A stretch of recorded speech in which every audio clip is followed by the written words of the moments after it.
Shabbat Shalom, Haverim. Shabbat Shalom, Likulam.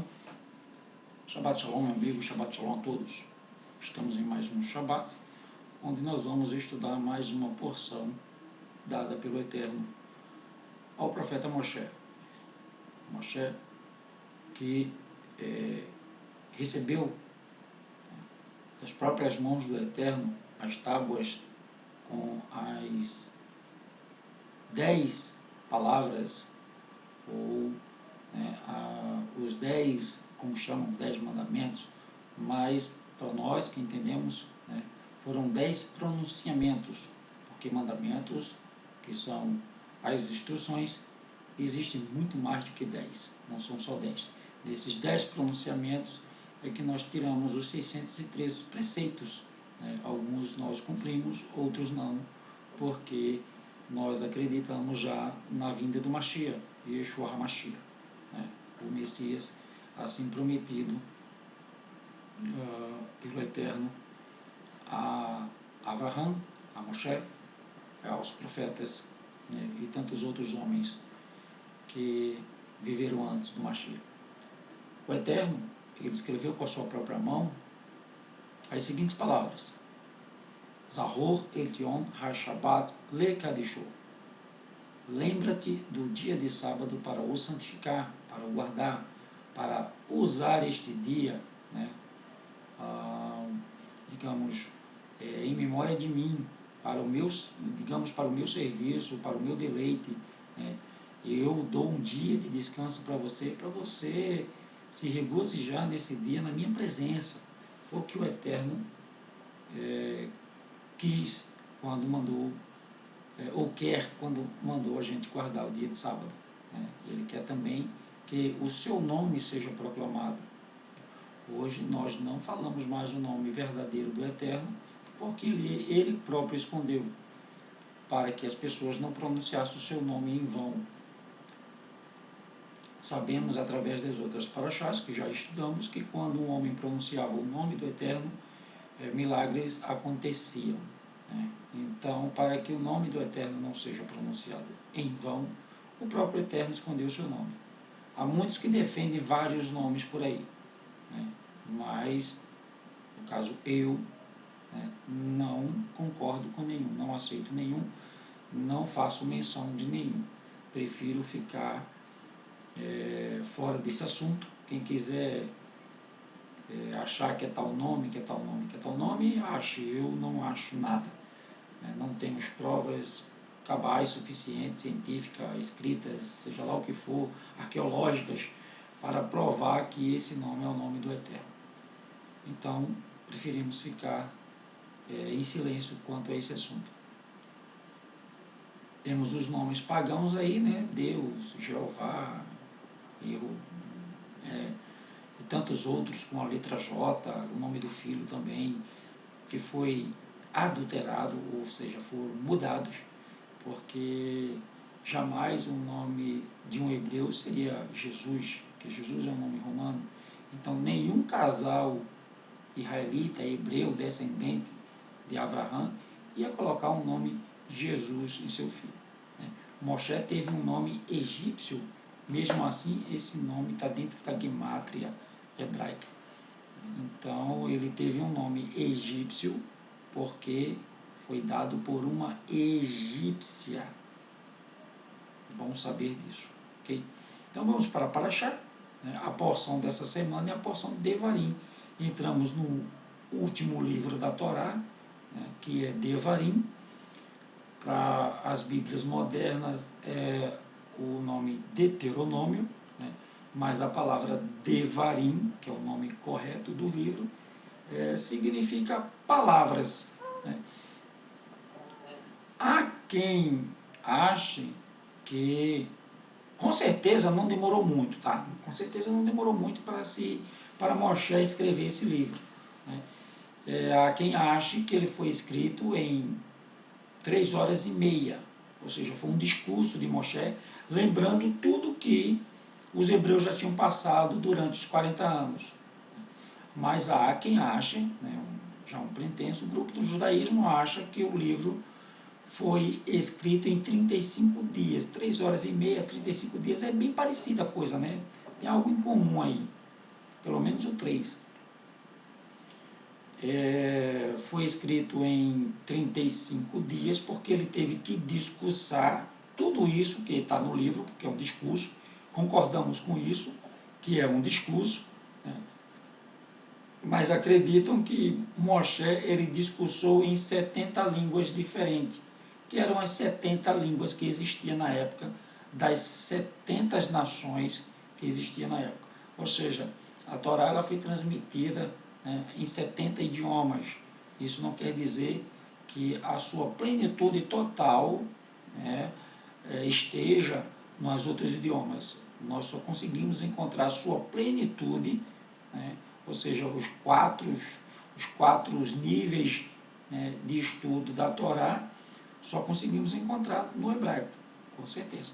Então o hebraico era a língua que o Eterno falava com Moshe, falava com os outros homens, que Moshe falava com os seus irmãos, com as 12 tribos, e aí vieram os profetas. O hebraico foi a língua que os profetas, né, pronunciaram ou falaram, né, e escreveram suas profecias, e aí vem o Messias, né, Yeshua, o Hamashiach, né, e ele falou também em hebraico para os seus discípulos, e os seus discípulos falaram em hebraico. Então, todos os escritos, desde os escritos da Torá, né, os escritos, digamos assim, proféticos, e os escritos Natzarim, que é o Novo Testamento, ou seja, a Tanakh e os escritos Natzarim, todos eles foram em hebraico, indiscutivelmente. Há quem puxe para a sua religião e quem puxe para outra e empurre para outra, né? Eu já falei sobre isso aqui. O catolicismo diz que o Novo Testamento, ou seja, os escritos Natzarim, foram em grego, foram escritos em grego, porque agora é a nova aliança. Não tem nova aliança, tem a renovação da aliança. O Eterno renovou a aliança, não tem nova aliança. Ele não ia fazer uma nova aliança porque ele não ia voltar atrás na aliança que fez. Então é a renovação da aliança. Ele fez um novo pacto com a humanidade, dando o seu filho, né, e como sacrifício, em vez de manter aqueles sacrifícios de touros e bodes, de cordeiros, por ele vai, e ovelhas. E o judaísmo também afirma que os escritos Natzarim, né, o Novo Testamento, foi escrito em grego. Mas por que eles, né, querem isso? Porque eles querem manter só a Torá como escrituras. Eles não querem o Novo Testamento como escrituras, né? Agora, quando nós vamos lá e vemos no livro de Enoque, né, acontecimentos que está acontecendo agora e que estão no livro de Revelação, e a distância, né, dos quais esses livros foram escritos, né, não tem como não enquadrar os escritos Natzarim como o maior tesouro judaico que nós temos, e eu considero como escrituras sagradas também, porque Yeshua, né, cansou, né, de citar, né, textos da Torá. Se você não encontra textos da Torá nos sinóticos, que são os evangelhos, né, precisa prestar mais atenção quando lê, examinar e não ler apenas. Então vamos para a porção, ela não é muito grande, são 3 capítulos, vai do 1, Devarim 1 até o 3:22, e vamos à leitura da Parashá. É um discurso onde Moshe vai mostrar os pontos positivos, mas ele mostra mais pontos negativos, tá? É um alerta. É um alerta. Devarim 1. Estas são as palavras de Moshe, que Moshe falou a todo Israel, além do Jardém, no deserto, além do Jordão, no Arabá, planície desértica, defronte do Yam Suf. Olha só, Yam Suf, o mar, não é mar de junco lá não, tá? Não é mar de junco, é mar final, entre Parã e Tofel, e Labã, e Hazerot, e Dim Hazahaber. 11 jornadas desde Horebe, caminho do Monte Seir, até Cades Barneia. E sucedeu que no 40º, no mês 1º, no primeiro dia do mês, Moshe falou aos filhos de Israel, conforme a tudo o que Adonai lhe mandara acerca deles. Depois que feriu a Sihon, rei dos amorreus, que habitava em Hesbom, e a Og, rei de Bazã, que habitava em Astarote, em Edrei. Og, sabemos que era um gigante, né? Todos dois, um era primo do outro, se não me engano, eram gigantes. Além do Jardém, na terra de Moabe, começou Moshe a declarar estas instruções, dizendo: Hashem, nosso Elohim, nos falou em Horebe, dizendo: Assás vos haveis demorado neste monte. Voltai-vos e parti, e ide à montanha dos amorreus, e a todos os seus vizinhos, à planície e à montanha, e ao vale e ao sul, e à margem do mar, a terra dos Cananeus, e ao Líbano, até o grande rio, o rio Eufrates. Ele deu a dimensão do que seria a terra de Israel, né? Eis que tenho posto esta terra diante de vós, entrai e possuí a terra que Adonai jurou a vossos pais, Abraão, Isaque e Jacó, que a daria a eles e à sua descendência depois deles. E no mesmo tempo vos falei, dizendo: eu sozinho não poderei levar-vos. Adonai, vosso Elohim, já vos tem multiplicado, e eis que em multidão sois hoje como as estrelas do céu. E Adonai, vosso Elohim, o Elohim de vossos pais, vos aumente ainda 1000 vezes mais do que sois, e vos abençoe, como vos tem falado. Como suportaria eu sozinho os vossos fardos, e as vossas cargas, e as vossas contendas? Aí ele vai começar. Tomai-vos, homens sábios e entendidos, experimentado entre as vossas tribos, para que os ponha por chefes sobre vós. Então vós me respondestes e dissestes: bom é fazer o que tens falado. Tomei, pois, os chefes de vossas tribos, homens sábios, experimentados, e os tenho posto por cabeça sobre vós, por capitães de milhares, e por capitães de 100, e por capitães de 50, e por capitães de 10, e por governadores das vossas tribos. Bom, ele começa a discussão desde lá de trás, tá? Aí ele vai mostrar os pontos, né? Ele vai fazer uma retrospectiva. E no mesmo tempo mandei a vossos chofetes, dizendo,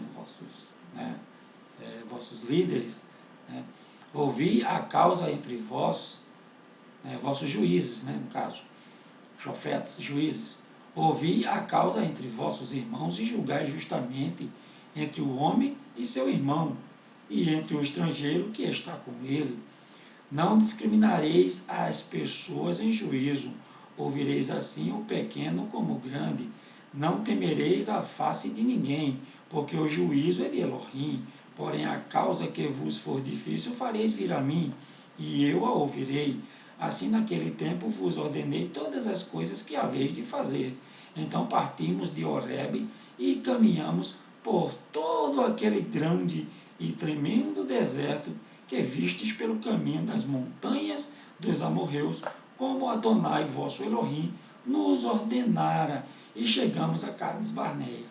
Então eu vos disse: chegados sois às montanhas dos amorreus, que Adonai, vosso Elohim, nos dá.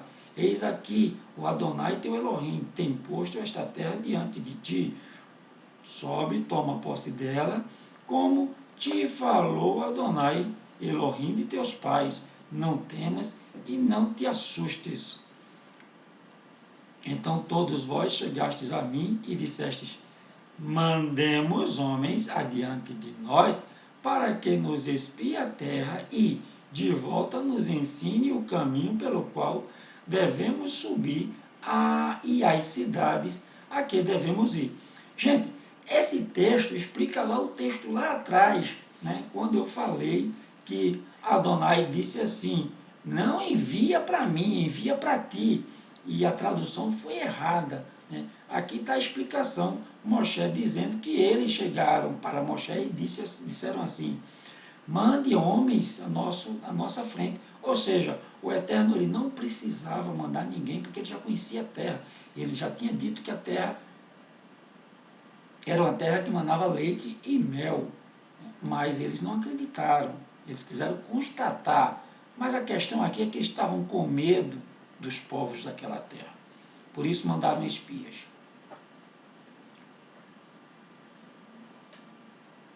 E isto me pareceu bem. Moshe dá a opinião dele. De modo que vos tomei 12 homens, de cada tribo um homem. Ou seja, Moshe aí já, né? Por isso que o Eterno disse, envia para ti, para mim não. E foram-se e subiram a montanha, e chegaram até o vale de Escol, e o espiaram. E, tomando do fruto da terra nas suas mãos, e nos trouxeram, e nos informaram, dizendo, boa é a terra que nos dá Adonai, nosso Elohim. Porém, vós não quisestes subir, mas fostes rebeldes ao mandado de Adonai, vosso Elohim, e murmuraste nas vossas tendas, e dissestes, porquanto Adonai nos odeia, nos tirou da terra do Egito para nos entregar nas mãos dos amorreus, para destruir-nos, para onde subiremos. Nossos irmãos fizeram com que se derretesse o vosso coração, dizendo, maior e mais alto é este povo do que nós. As cidades são grandes e fortificadas até os céus, e também vimos ali os filhos dos gigantes. Então eu vos disse, não vos espantei, nem vos temais. O Adonai, vosso Elohim, que vai adiante de vós, ele pelejará por vós, conforme a tudo o que fez convosco, diante de vossos olhos no Egito. Como também no deserto, onde viste que Adonai, vosso Elohim, nele vos levou como um homem leva seu filho, por todo o caminho que andastes até chegardes a este lugar. Mas nem por isso crestes no Adonai vosso Elohim, que foi adiante de vós por todo o caminho para vos achar o lugar onde vos deveríeis acampar. De noite no fogo, para vos mostrar o caminho por onde havias de andar, e de dia na nuvem. Ouvindo, pois, Adonai a voz das vossas palavras, indignou-se e jurou, dizendo, nenhum dos homens desta maligna geração verá esta boa terra que jurei dar a vossos pais. Salvo Caleb, filho de Iefoné, ele o verá, e a terra que pisou darei a ele e a seus filhos, porquanto perseverou em seguir a Adonai. Também o Adonai se indignou contra mim por causa de vós, dizendo, também tu lá não entrarás. E Joshua, filho de Num, que está diante de ti, ele ali entrará. Fortalece-o, porque ele a fará herdar a Israel. Ou seja, os únicos que não falaram, que não desencorajaram o povo de entrar na terra, que foi Caleb e Yehoshua, Josué. Caleb e Josué, tá? Os nomes pagãos que a Igreja Católica deu. Caleb quer dizer cachorro em hebraico, né? É cachorro em hebraico, Caleb. E cachorro em hebraico, Ka, né? Leve. Ka, tocou, leve coração, tocou meu coração. Então, mulheres, quando chamar seus maridos de cachorro ou qualquer outro homem de cachorro, pense direitinho, tá? Porque o ladrão é o gato, não é o cachorro, não. O sinistro é o gato e não o cachorro. Então, em vez de chamar ele de gato, chame de cachorro. Tá, isso aqui não tem nada a ver com a paraxá. Vamos voltar para o assunto. E vossos meninos de quem dissestes, por presa serão os vossos filhos que hoje não conhecem nem o bem nem o mal, eles ali entrarão. Ou seja, quando eles se acovardaram e não quiseram entrar, há 38 anos atrás, 2 anos depois que saíram do Egito, né, eles disseram que os filhos, as mulheres e os filhos seriam presa fáceis dos povos de Canaã. Bem pelo contrário, esses filhos que eles disseram que iam ser presas fáceis é quem vão entrar na terra e herdá-la. E a eles a darei, e a eles a possuirão. E eles a possuirão. 40. Porém, vós virai-vos e parti para o deserto pelo caminho do mar de juncos, mar de sulfo, não mar de junco. Né? Então respondestes e me dissestes, pecamos contra Adonai. Até aqui pode ser mar de junco, porque eles iam voltar para o Egito e iam passar pelo mar de junco de novo, né? Perto de Sucote, se eu não me engano. Pecamos contra Adonai. Nós subiremos e pelejaremos conforme a tudo que nos ordenou. E Adonai, vosso Elohim, e armaste-vos, cada um de vós, dos seus instrumentos de guerra, e estivestes prestes para subir a montanha. E disse-me Adonai, dize-lhes, não subais, nem pelejais, pois não estou no meio de vós, porque que não sejais feridos diante de vossos inimigos. Isso tudinho foi por causa do maior pecado que eles cometeram no deserto. O maior pecado não foi o bezerro de ouro. O maior pecado foi deixar a nuvem, a proteção, e seguir fora da nuvem. Os 12 espias ter deixado a nuvem, ter deixado a proteção, ter deixado a presença, ter deixado o suprimento, tudo que Adonai tinha, né, reservado para eles, e seguir o caminho, caminharam com suas próprias, né, pernas ou com suas próprias ideias. E aí esse foi o maior pecado, né? Não ter acreditado. Uma coisa é você fazer o bezerro de ouro por conta de um líder que morreu. O líder morreu, vamos fazer um bezerro de ouro, já era, né? O cara morreu, está lá em cima 40 dias, não tem notícia dele, vamos fazer um bezerro de ouro. Ou seja, as tradições egípcias foram mais fortes naquela época. Mas aqui não, depois de tudo que eles passaram, né? Não acreditar ainda em Adonai, tudo que ele falou, e ir lá espiar para ver se é verdade, aí sim foi o maior pecado deles.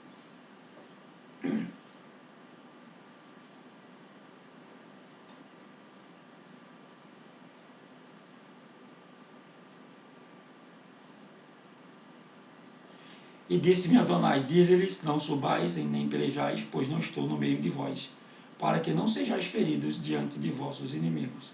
43. Porém, falando-vos eu, não ouvistes, antes fostes rebelde ao mandado de Adonai, e vos ensoberbecestes e subistes a montanha. E os amorreus que habitavam naquela montanha vos saíram ao encontro e perseguiram-vos, como fazem as abelhas, e vos derrotaram, desde Seir até ao mar.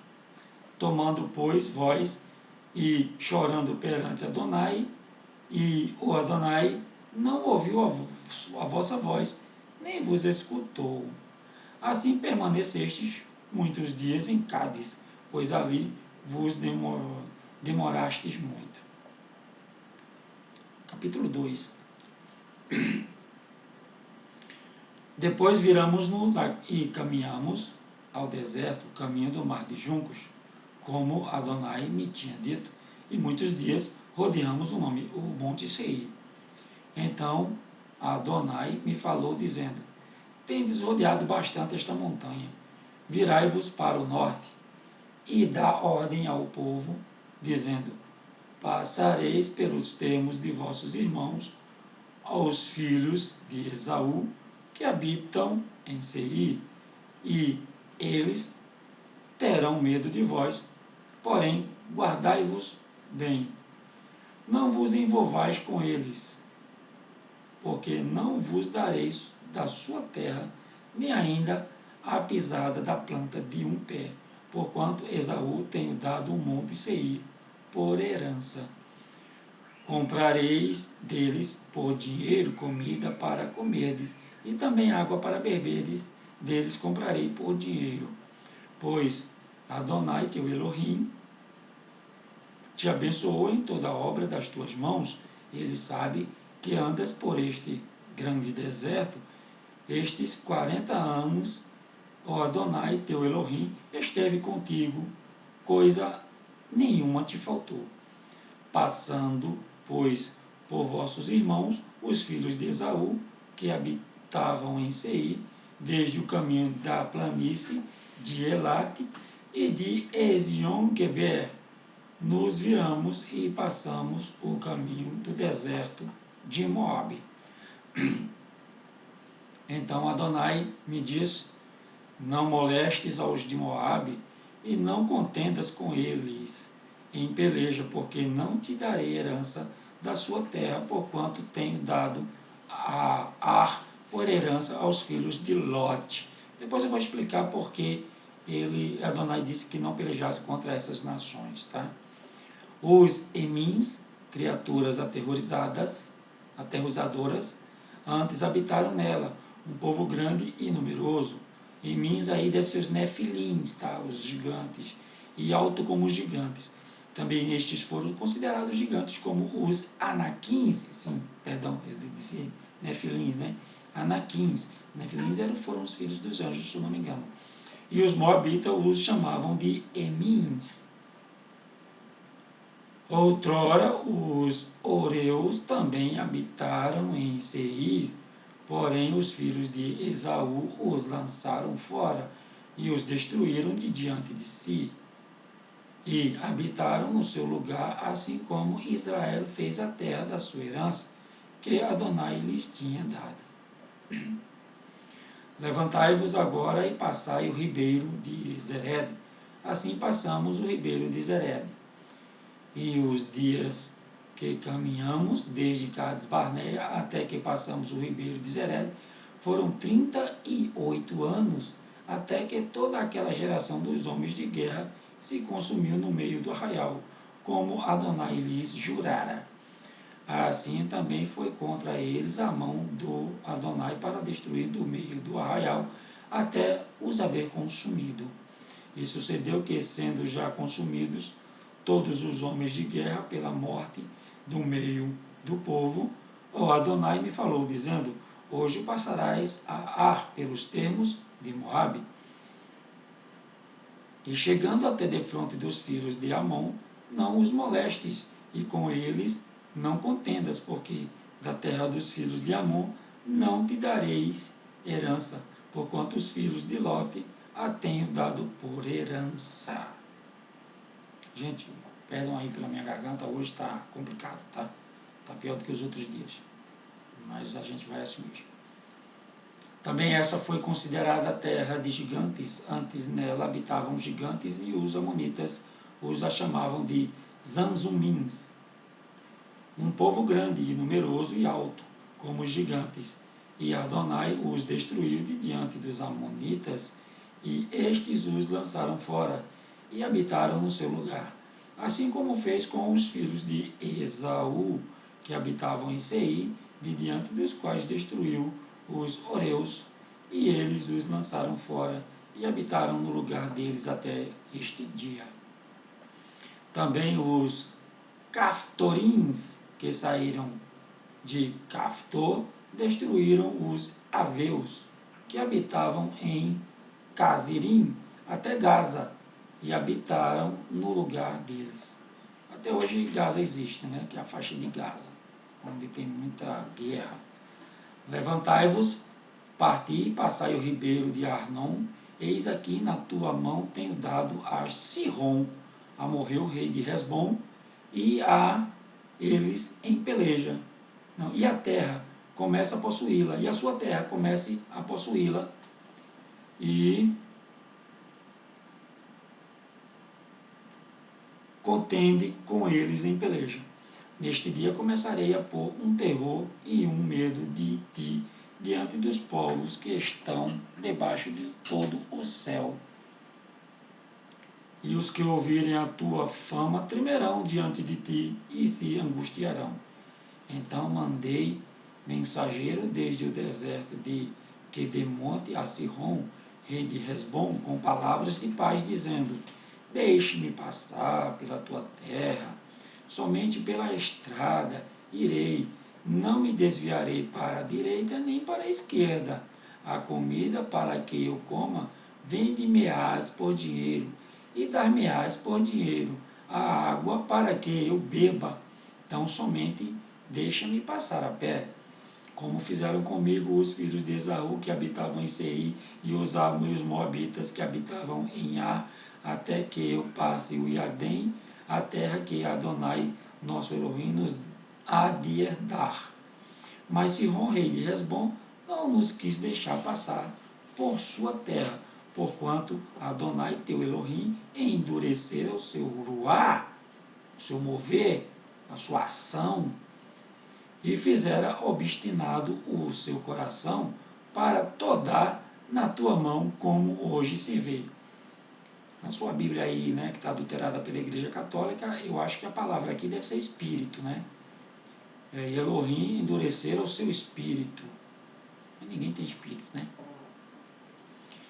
E Adonai me disse: eis aqui tenho começado a dar-te Sihon e a sua terra. Começa, pois, a possuí-la, para que herdes a tua terra. E Sihon saiu-nos ao encontro, ele e todo o seu povo, a peleja de Iatsar. A peleja em Iatsar.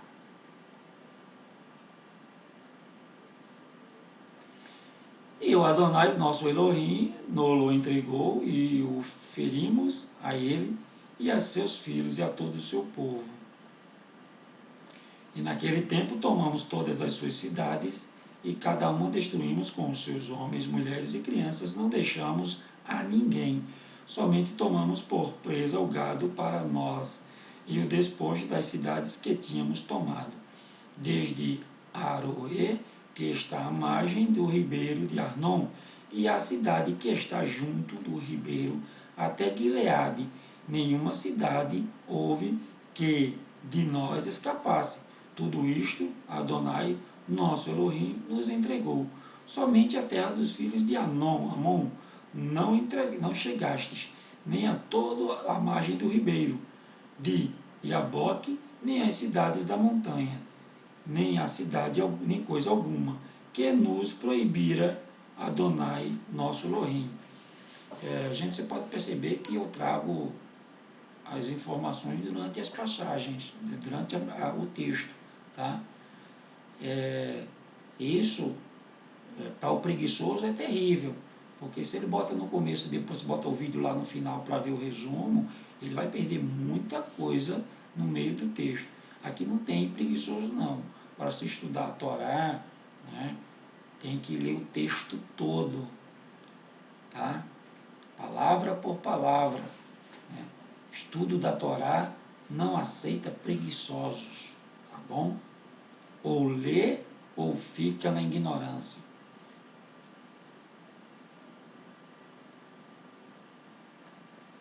Depois nos viramos e subimos o caminho de Bazã. E Og, rei de Bazã, nos saiu ao encontro, ele e todo o seu povo a peleja em Edrei. Og é o gigante, né?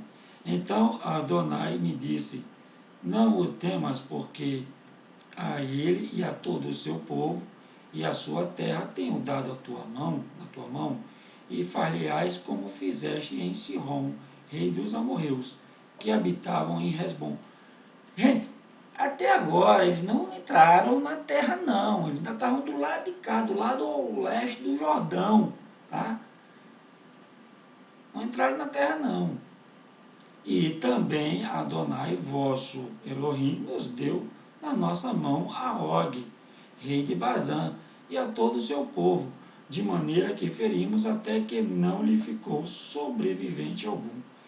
E naquele tempo tomamos a todas as suas cidades, nenhuma cidade houve que lhes não tomássemos.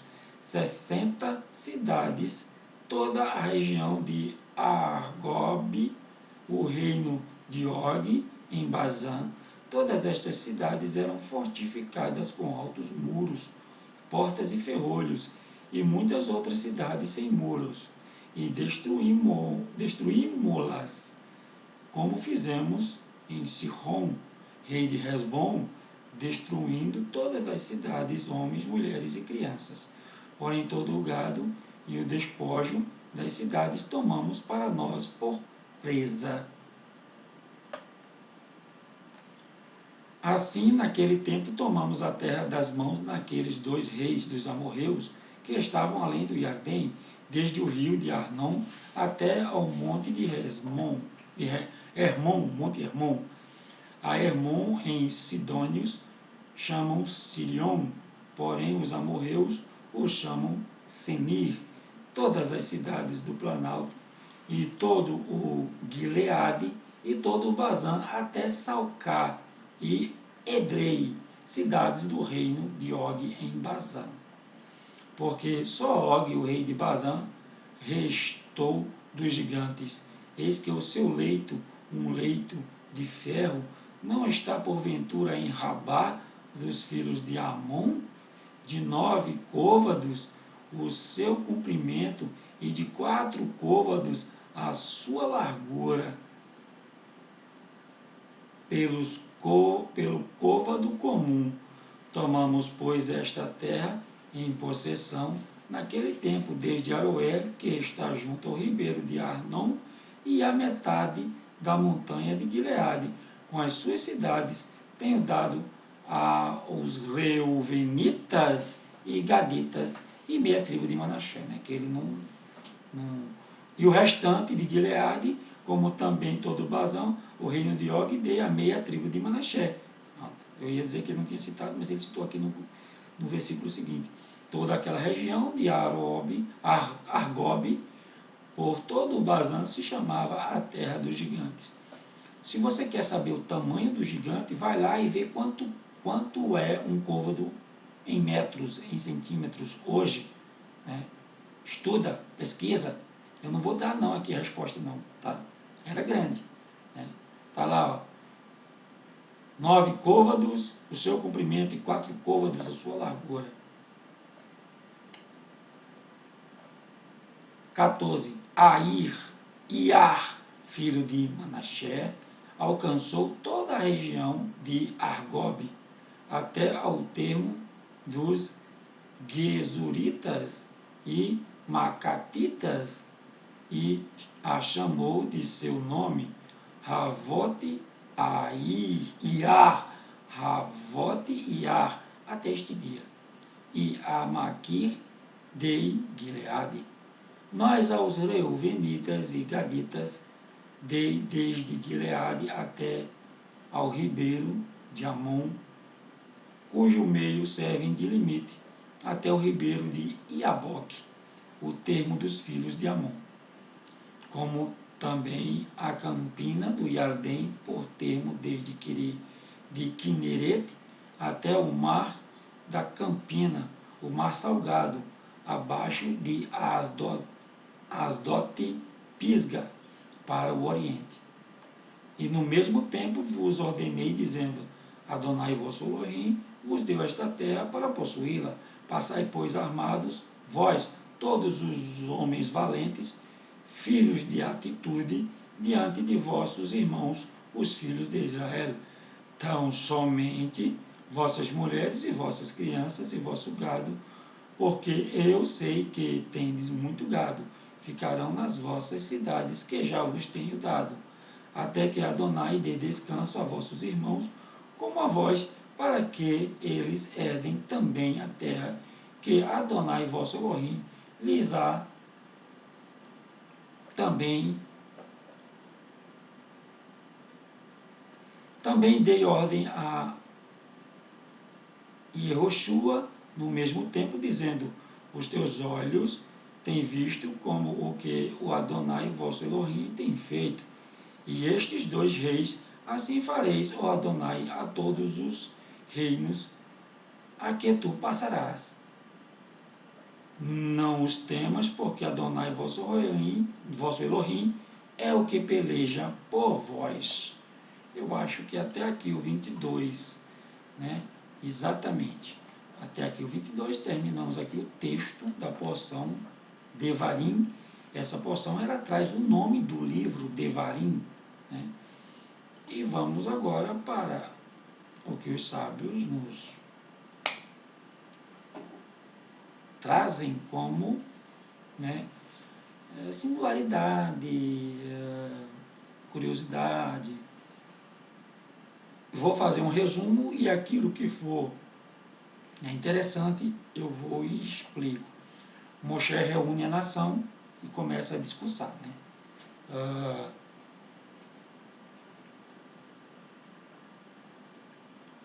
Sabendo que logo morrerei, certamente eles me darão ouvidos, foi o que Moshe pensou. A 1º de Shevat, em 2488, 36 dias antes da sua morte. Por isso que eles acham que esse discurso durou 35 dias.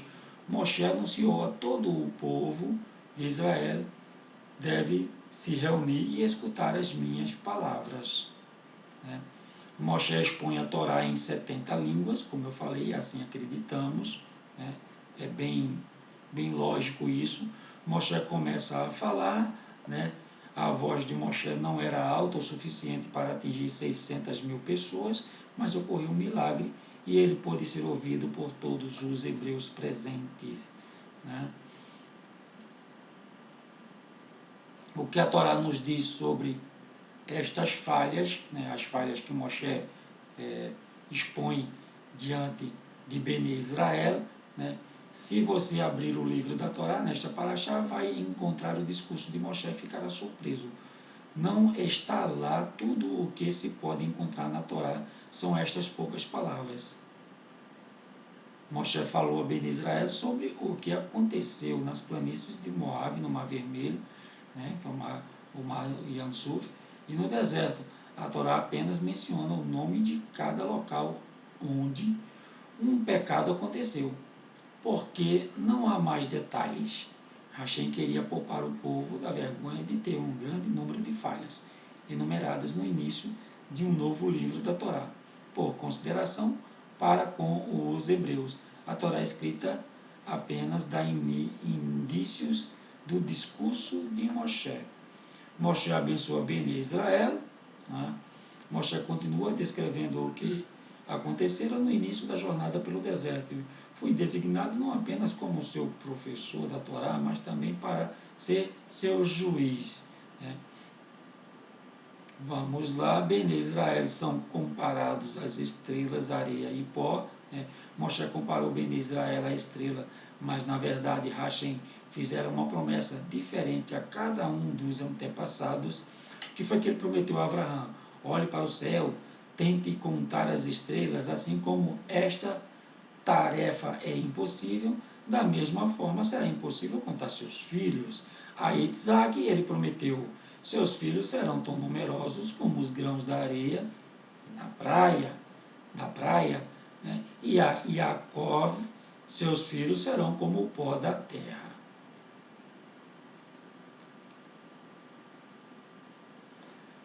Tentemos entender como os hebreus são comparados às estrelas, areia e pó. Estrelas. Cada estrela é importante para o universo. Se apenas uma estiver faltando, a criação de Hashem é imperfeita. Da mesma forma, cada hebreu também é de suma importância. Tira a palavra universo aqui e coloca a palavra domo, tá? Que a Terra é plana. A areia, embora ondas poderosas quebrem contra a praia arenosa e delicada, a areia é uma forte barreira. A água não pode passar por ela e carregá-la para longe. Similarmente, o povo hebreu repetidamente sobrevive aos ataques das nações do mundo. Pó da terra. Plantas e árvores não cresceriam sem o solo. Bene Israel pode ser comparados à terra porque, pelo seu mérito, todas as nações são abençoados ou abençoadas. Na época de Moshe, Hashem já tinha completado sua promessa de que Bene Israel seriam como as estrelas. Apenas na época do Mashiach, todas as promessas que Hashem fez aos patriarcas serão totalmente cumpridas. Mundo vindouro.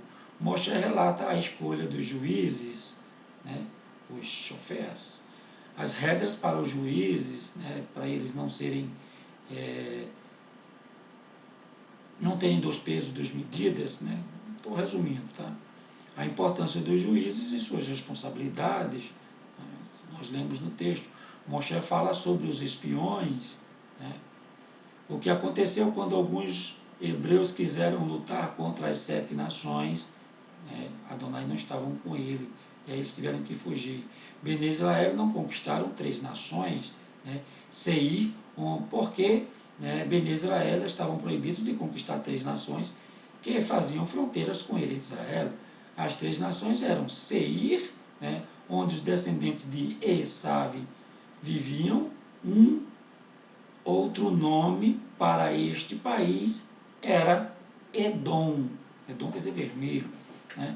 Então, como essa terra era dos filhos de Esav, Adonai não permitiu. Moabe, né, e Amon. Por que Bene Israel foram proibidos de conquistá-los? Né?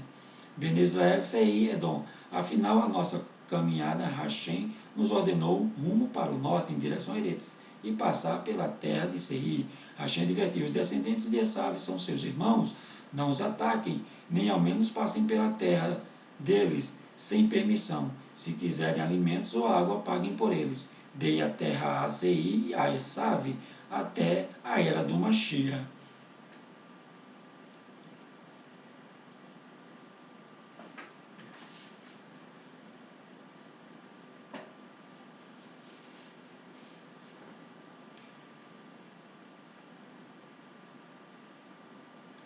Agora, por que Hashem, né, não permitiu, né, que isso acontecesse? Simplesmente por conta de um mérito de Esav, né? De que modo Esav se destacou por honrar seu pai. Rabi Shimon ben Gamaliel explicou: quando servia a meu pai, vestia as roupas comuns. Quando eu estava pronto para sair, me trocava e vestia as roupas melhores. Quando Esav servia seu pai, usava as melhores roupas. Considerava seu pai um rei. Aprendi com Esav o quanto se deve honrar aos pais.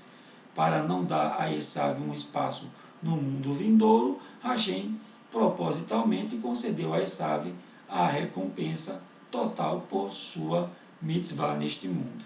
Né? Moshe continuou: enviamos mensageiros ao rei Seir, pedindo-lhe que nos deixe passar através de seu país. Ele recusou, então passemos ao redor do país de Seir, ou seja, eles tiveram que arrodear. Né? Esav não deixou. Bene Israel e Moabe. Então nos aproximamos de Moabe. Novamente Hashem advertiu: não podem conquistar Moabe. Eu dei aos descendentes de Lot até a era de Mashiach. Mesmo assim, Hashem nos permitiu recolher os despojos deles. Foram eles que haviam contratado o mágico Bilã para nos amaldiçoar e enviaram as suas filhas para nos fazer pecar. Para achar Balac, lembram? Porque Hashem ordenou aos hebreus que não atacassem Moabe. Hashem previu que uma mulher notável, Ruth, né, nasceria em Moabe, tornar-se-ia judia, desposaria Boaz e seria mais tarde a avó do rei Davi. Por causa dela, Moabe não foi destruído.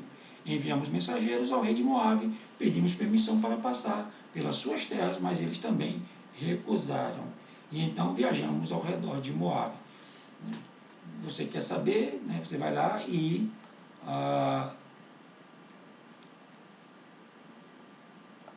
procura lá, né, a história de Ruth para saber quem foi Ruth. Bene Israel e Amon. Quando nos aproximamos de Amon, Hashem ordenou: Bene Israel não podem lutar com os amonitas, nem ao menos lhes será permitido recolher os despojos deles. São descendentes de Lot e receberão o país até que cheguem à era do Mashiach. Porque Amon foi poupado, Hashem previu que o povo de Amon nasceria uma mulher importante, Naamã, né? Naamã. Ela se tornaria judia e seria a mulher do rei Shelomó. Seu filho Rechavam se tornaria rei após a morte de Shelomo. Okay?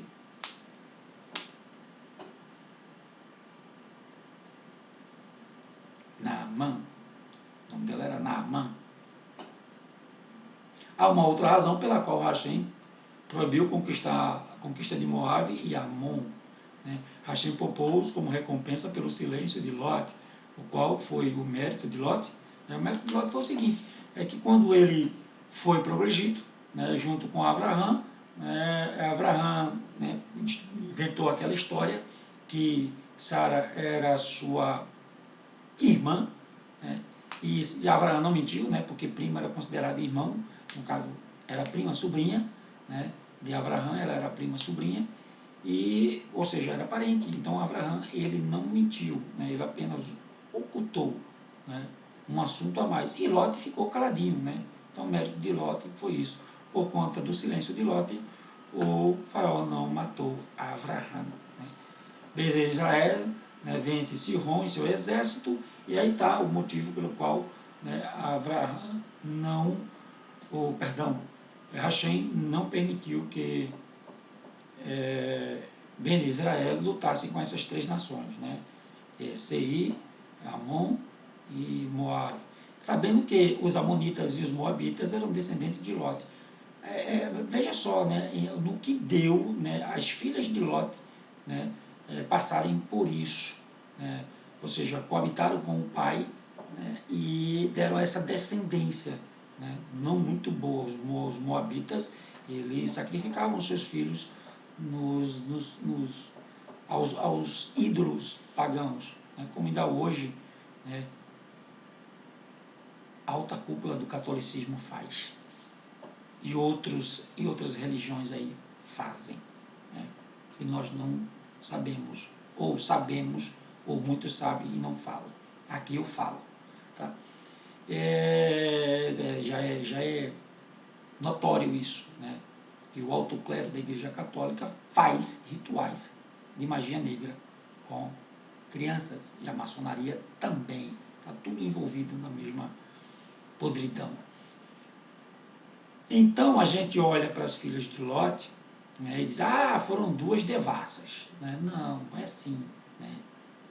Vamos se colocar no lugar das meninas. Né? As meninas correm para as montanhas e vê o mundo pegar fogo. A visão delas é limitada. Né? Ou seja, elas olham, vê a mãe como estátua de sal, e olha e vê toda a campina de Moab, né, pegando fogo. Sabe o que é hoje lá?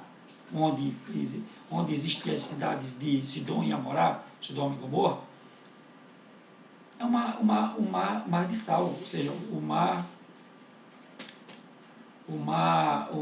de sal, né, que é aquele que fica lá em Israel, né, onde a vida nenhuma, né, chamam de mar morto, né, vida nenhuma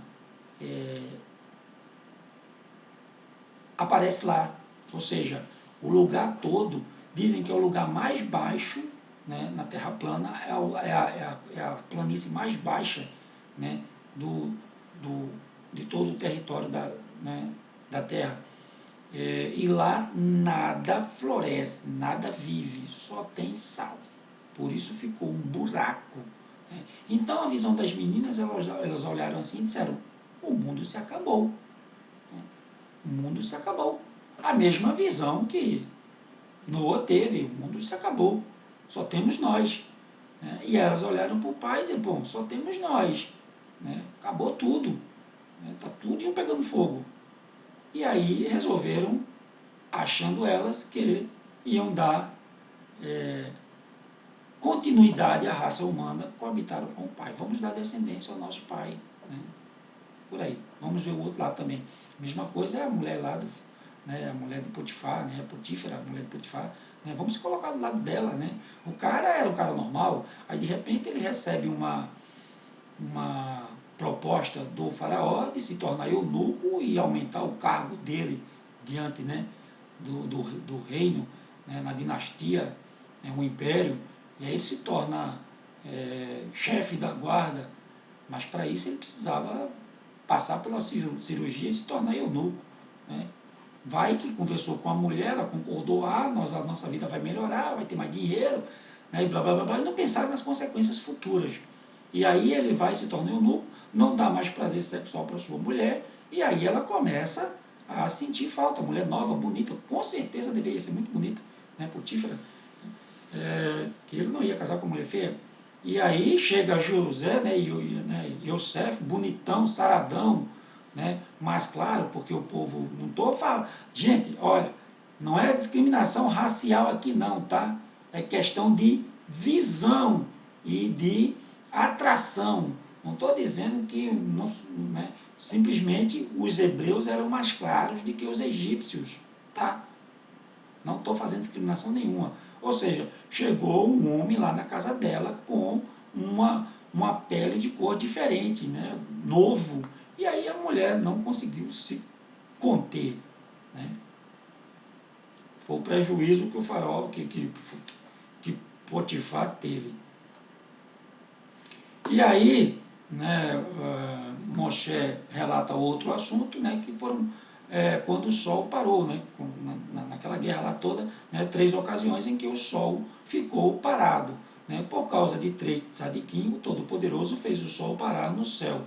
Bom, gente, e aí onde está a terra plana? O sol foi quem parou, né? Se você não acredita na Bíblia, é problema teu, né? Agora, se tu tem a Bíblia como livro, né, de conduta, fé, né, e caminho, e acredita no globo, né, tu tem que rever teus conceitos, né?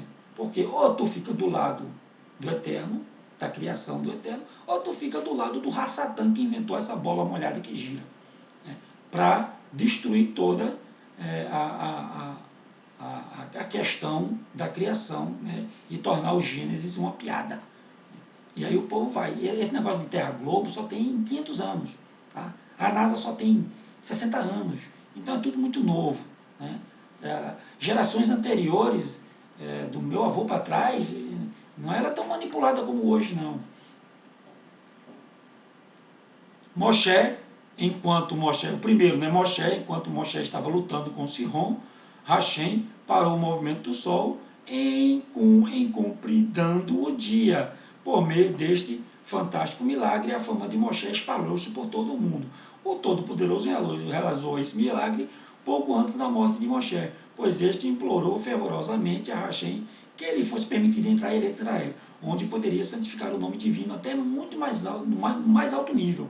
Em vez disso, Hashem garantiu-lhe um milagre que levaria a uma santificação mundial do nome divino e que levaria todas as nações a temerem o povo de Israel, fundamentando assim a base para a conquista de Eretz Canaã, para virar Eretz Israel. O milagre na época de Yehoshua foi ainda maior, ou seja, esse de Moshe, né, quando ele tá, levanta os braços lá e fica, né, e aí o sol para. O sol para. Então quem gira é o sol em cima da terra plana, tá? O sol para. Mostra os braços levantados e aí ele pede para o sol parar, o sol para. E aí a briga só acontece, né, eles terminam a batalha termina para que não anoitecesse. O milagre na época de Yehoshua foi ainda maior, pouco depois de os habitantes de Givon, né, terem se tornado aliados dos hebreus, foram atacados por 5 reis e o povo de Emor. Eles logo mandaram um mensageiro a Yehoshua pedindo a sua ajuda. Né? Em uma quinta-feira à noite, Yehoshua congregou seus soldados e marchou com eles noite adentro, desde Gilgal, onde os hebreus estavam acampados, até Givon. Cedo na manhã seguinte, os hebreus tomaram os exércitos emoritas de assalto.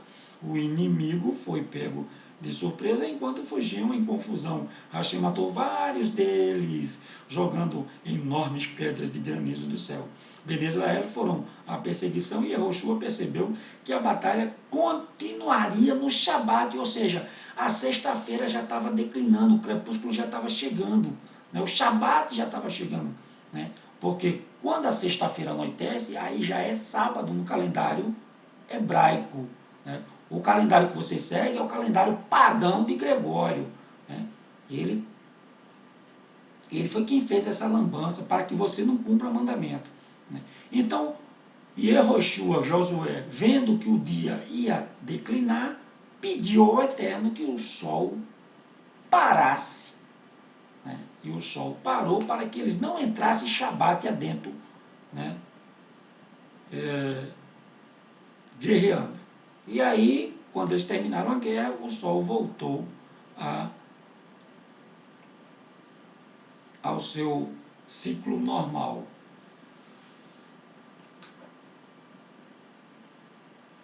Agora, assim, como é que o sol, né? Aí tem uma midrashzinha, né?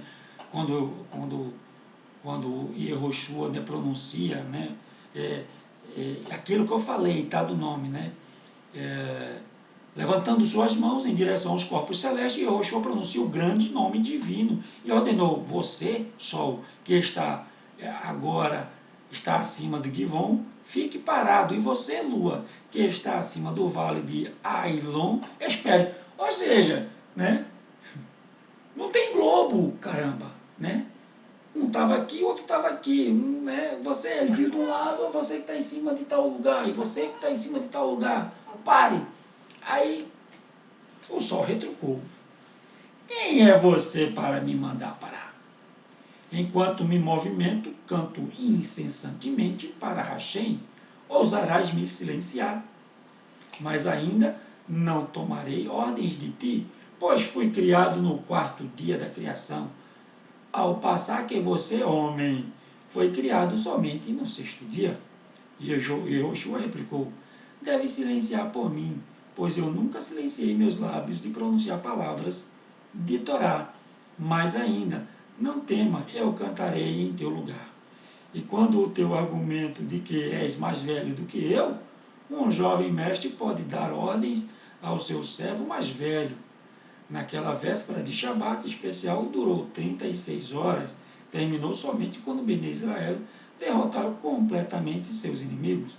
Nunca antes ou depois o mundo presenciou o milagre do sol parado por tanto tempo. No entanto, de Moshe o sol ficou parado somente algumas horas. Assim foi concretizada a antiga profecia de Jacó em relação ao seu neto Efraim e a sua semente, referindo-se a Yehoshua, alcançará renome mundial. Bereshit 48, 19. Bereshit 48, 19. O que é que diz Bereshit 48, 19? Vamos lá dar uma olhada. Bereshit é Gênesis.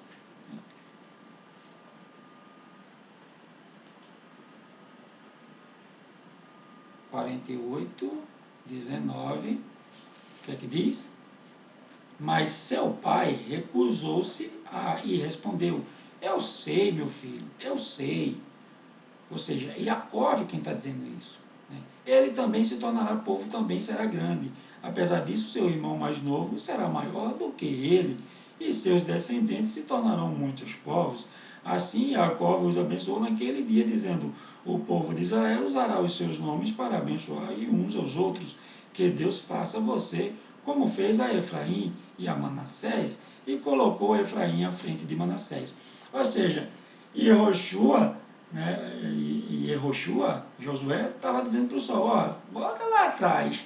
Né? Lá atrás, o meu irmão Manassés, né, Menashe, né, era o mais velho, mas vovô achou por bem de me abençoar primeiro, antes dele. Ou seja, essa profecia do mais novo dar ordem ao mais velho, ser abençoado antes do mais velho, se concretizou aí com Josué e Yehoshua, né, dando ordem ao sol. Interessante, né? Quando a gente estuda o assunto, a coisa fica bem interessante. Nakidimon, Ben Gurion, interessante que Nakidimon, Ben Gurion, né, é nada mais nada menos que Nicodemos, tá? Um rico homem chamado Buni viveu na era anterior à destruição do segundo templo, ou seja, né, na época do Mashiach. Mais tarde ficou conhecido como Nicodimon, ou Nicodemos, como resultado dos seguintes acontecimentos. Foi numa época de seca, os hebreus que visitavam o Beit Hamikdash para Yom Tov não conseguiam achar água potável em lugar algum na cidade de Jerusalém. O rico Buni mandou uma mensagem a um influente nobre romano que vivia na vizinhança. Naquele tempo os romanos eram poderosos e empreste-me a água de 12 de suas cisternas, restituirei a água em tal data, mas se eu não conseguir, lhe darei 12 quicar de prata. Buni pensou, o Todo-Poderoso talvez faça chover em mérito das 12 tribos, senão eu rezarei. Quando a data de pagamento estipulada chegou, o nobre mandou seu representante a Buni, cedo pela manhã, para cobrar a água ou o dinheiro. Cara, vou ficar rico agora. O dia ainda é cumprido, Buni mandou como resposta. Em seguida, o mensageiro apareceu ao meio-dia e um terceiro ao entardecer, mas Buni persistia dizendo que o prazo ainda não havia expirado. Quando o nobre ouviu isso, zombou. Será que ele acha que agora, de repente, vai chover, depois de um ano inteiro sem chuvas? De bom humor, a expectativa de, dentro de pouco tempo, fazer sua fortuna, o nobre foi à casa de banho. Essa ação expressava seu contentamento pela situação dos hebreus, judeus, que teriam de pagar toneladas de prata por sua potável água, enquanto ele nadava em água. Buni, enquanto isso, transpôs o Beit Hamikdash envolto do talite e implorou a Hashem, mestre do universo, sabes que não emprestei a água para engrandecer meu nome, ou o de minha família, mas meramente pela tua glória, para que naqueles que viessem ao Beit Hamikdash para o Yom Tov fossem supridos com água. Se sofressem com a sede, no futuro não viriam cumprir a mitzvah de visitar o Beit Hamikdash para as festas. Imediatamente, pesadas nuvens apareceram no céu e um forte aguaceiro encheu todas as fontes. As cisternas do nobre encheram-se de água, até o nível nunca antes alcançado, e finalmente transbordaram. Buni voltando ao Beit Hamikdash e o nobre da casa de banho se cruzaram no caminho. Buni sorridente comentou com o nobre, agora você me deve dinheiro pela água extra nas suas cisternas. Com raiva o nobre respondeu, sei que o seu Hashem trouxe a água por você, mas em todo caso deve me pagar. Veja, o sol já se pôs e o dia já determinou. Sua chuva veio muito tarde. Mais uma vez Buni retornou ao Beit Hamikdash e, pondo seu talite, rezou para o Todo-Poderoso, mestre do universo, mostre que tens amigos no mundo, conceda-me um outro milagre.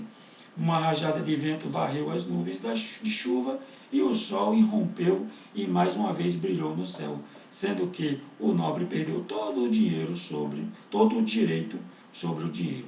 Depois desses extraordinários acontecimentos, Buni ficou conhecido como Nicdimon, o homem em cujo mérito o sol voltou a brilhar. Os midrashes acima revelam que os grandes tzadikim têm o poder de controlar as forças da natureza, similarmente ao próprio Todo-Poderoso, pois a natureza foi criada para servir ao homem perfeito. Moshe é chamado de aí um assunto que não é do meu feitio, né, não vou nem falar, né, porque não é do meu feitio isso aqui. O que é misticismo, então deixa para lá. Esse Nakidmon, né, Ben Gurion, ele foi Nicodemos, né, e sabemos que naquela conversa que ele teve com Nicodemos, ele é interrogado porque Nicodemos ele era publicano, cobrador de imposto, né, e aí todo mundo tinha raiva dele. Só que o cristianismo, algumas pregações que eu vejo por aí, nos púlpitos, nos altares de pedra, né, dizendo que ele se arrependeu. Não, ele não se arrependeu, né? Ele aceitou Yeshua como o Mashiach, como o Messias. E a prova disso, né, ele não era perfeito, mas ele diz assim, se eu devo a alguém, se eu defraudei alguém, eu vou restituir 4 vezes mais. Ou seja, se aparecer alguém aqui dizendo que eu defraudei, ou seja, ele não defraudou ninguém, ele era cobrador de impostos, mas ele era um cara justo. Ele cobrava porque ele era funcionário dos romanos, funcionário do governo. Os hebreus não gostavam de pagar impostos, então tinha raiva dele, mas ele era um funcionário público. Né? Você também deve ter raiva de alguns funcionários públicos que tem aí, né? Por aí, achando que o trabalho dele é ruim, né? Porque ele é ruim. Não, é o governo que não dá condição, né, do cara trabalhar direito. Às vezes é isso. Né? Então, ele não restituiu ninguém não, tá? Ele disse, se eu devo alguém, que apareça aqui que eu vou restituir 4 vezes mais. Não apareceu ninguém. E aí, Yeshua diz assim, hoje veio salvação nessa casa. Né? Ou seja, ele aceitou o sacrifício, né? Ou seja, ele aceitou Yeshua como Mashiach antes da morte de Yeshua.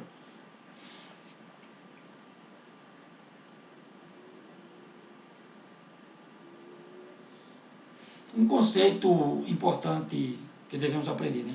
Sabemos que todo o livro de Devarim é um longo discurso. Bnei Israel não contradisseram Moshe, aceitaram cada palavra e fizeram techuvá. Tomemos nós mesmos como exemplo, como reagimos quando um amigo nos repreende. É agradável? Às vezes podemos negar que agimos errado, outras vezes tentamos justificar nossas ações com desculpas.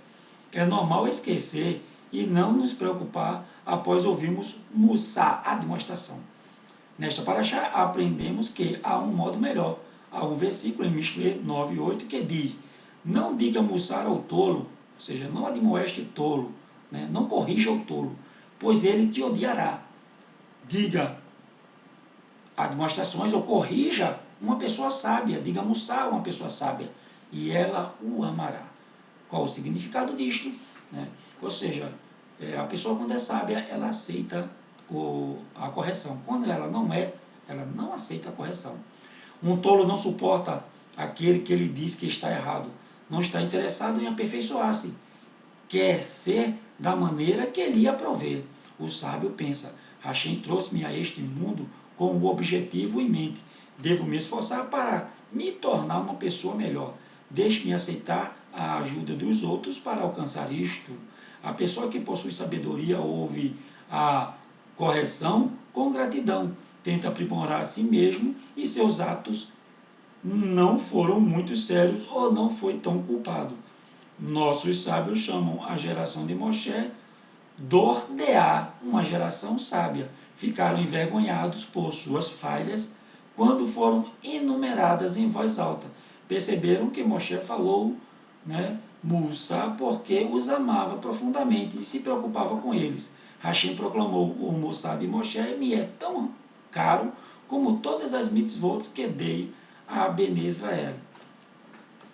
Qual a diferença, né? Porque Moshe repreendeu Bnei Israel e Bilão os louvou. Né? Primeiro,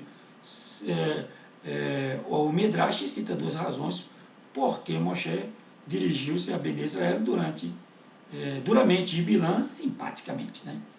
Se considerarmos ou não determinada opinião, depende da nossa fé no orador. Por isso, o Tanakh registrou as seguintes declarações em nome de fontes fidedignas. Ao ouvir os acontecimentos do Êxodo, Yitro, sobre o de Moshe, exclamou, agora sei que Hashem é uma verdadeira força. Se um hebreu nato tivesse declarado isso, né, poderia pensar, não fiquei convencido, já que ele foi educado para crer que Hashem e não crê em Hashem e não conhece nenhuma outra religião. Mas as conclusões de Yitro, um sacerdote de idolatria que investigara todos os cultos e religião existentes, são válidas. Ou seja, Yitro conhecia todas as religiões e quando viu que Hashem era o único todo-poderoso, né, ele disse, não, Hashem é o único todo-poderoso. Então é um argumento válido. No caso, Shelomó proclamou, futilidades das futilidades, tudo, as coisas materiais. Ou seja, o paganismo colocou, isso é vaidade e aflição de espírito. Né? Mas a verdade são futilidades, coisas fúteis. Está lá em Correleito 1:1. Né? Se um pobre tivesse especulado essa opinião, poderia pensar, é óbvio que ele fala deste jeito.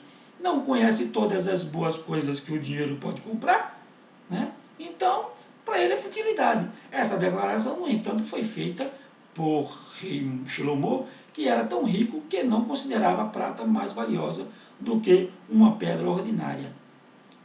Melahim, está lá em Melahim, Reis, né? 10, 21. Se ele alegou que não há valor duradouro nos prazeres mundanos, podemos confiar, porque ele, né, é uma fonte fidedigna. E aí vem o rei Nebuchadnezzar. Né? Nebuchadnezzar declarou, Nebuchadnezzar é Nabucodonosor, tá, gente? Todos os habitantes da terra não são nada perante ele. Ele age de acordo com o seu desejo, com as legiões dos céus e com os habitantes da terra. E ninguém pode parar suas mãos e dizer-lhe o que está fazendo. Nabucodonosor declarou isso. Mas por que ele declarou isso? Porque ele se achava o cara. Né? Ele se achava o cara. Se estas palavras viessem de um simples cidadão, poderíamos pensar, esse aí nunca governou nem mesmo uma cidade, muito menos um império, e que ele entende, o que ele entende de poder. E olha que o Império Babilônico foi o maior império que existiu. Né? Foi o maior que existiu. Né? Esta declaração, no entanto, foi feita por Nabucodonosor, um poderoso imperador que dominava até mesmo os animais do campo e os pássaros do céu. Daniel 2,38. Né? Até mesmo ele foi compelido a admitir que seu poder era nulo depois dos seguintes eventos. Embriagado com o poder Nabucodonosor se declarou uma divindade, proclamando: minha residência deveria ser nos céus, junto com os outros semideuses, e não aqui na terra. Quando convidava os reis aliados a ele para o seu palácio, Nabucodonosor e suas visitas cometiam os piores pecados, lascívia, de prostituição, né, promiscuidade, por aí vai. Nabucodonosor, então ele não tinha nada de santinho, né, de querer ser Deus. Por isso, Deus, palavra pagã, né, ser alguma divindade. Por isso foi prevenido num sonho obscuro de que o Todo-Poderoso iria puni-lo. Incapaz de lembrar do sonho ou de decifrá-lo, o imperador chamou Daniel, que interpretou o sonho como se segue: realmente não morarás mais com os seres humanos, pois declarastes que sua companhia não lhe é compatível. Em vez disso, né, morarás com os animais do campo, comerás grama como rebanho e ficarás molhado com o orvalho do céu. 7 estações passarão por ti, até conheceres que Hashem, quem governa o reino dos homens, e dá esse cargo àqueles a quem ele deseja. Daniel aconselhou o imperador a precaver-se do decreto celestial, agindo com caridade e tratando os pobres com misericórdia. Nabucodonosor obedeceu e, pelos próximos 12 meses, ordenou que seus tesouros fossem abertos para sustentar os pobres. Quando a lembrança do sonho passou, depois de um ano, ele parou de sustentá-los. Um dia, passeando em seu palácio, ouviu um tumulto nas ruas. O que é esse barulho lá fora? Perguntou os escravos. Majestade, responderam, os pobres estão clamando por pão. Arrogantemente, Nabucodonosor replicou: se eu esbanjar meu dinheiro, como fortificarei Babel, a província que mandei erigir como residência real para a minha glorificação? E o que é que aconteceu? Mal essas palavras saíram dos seus lábios, uma voz celestial proclamou: Rachá, perverso, sofrerá a mais profunda degradação. E o que é que nós sabemos? Vou resumir aqui.